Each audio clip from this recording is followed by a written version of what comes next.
Pembahasan sistem reproduksi manusia. Ditanyakan pada suatu soal, proses pembentukan sperma disebut, sedangkan proses pembentukan sel telur disebut.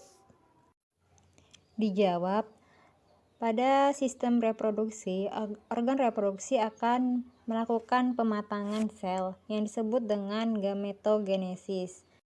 Gametogenesis ini merupakan pembentukan sel gamit ataupun sel kelamin, baik sel kelamin jantan maupun sel kelamin betina. Gametogenesis ini dibagi menjadi dua, yaitu yang pertama oogenesis dan kedua spermatogenesis. Oogenesis merupakan pembentukan sel telur atau ovum yang terdapat di dalam ovarium pada wanita.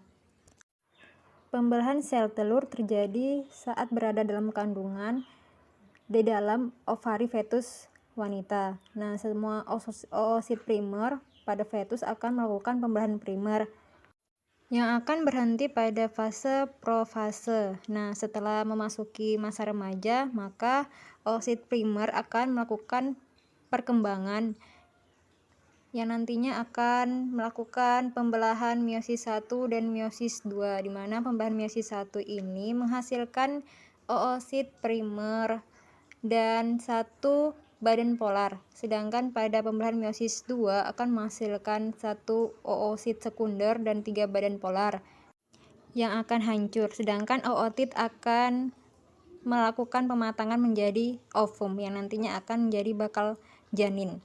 Yang kedua yaitu spermatogenesis. Nah, spermatogenesis ini merupakan pembentukan sperma. Pembentukan sperma ini terjadi di dalam testis, tepatnya di tubulus seminiferus.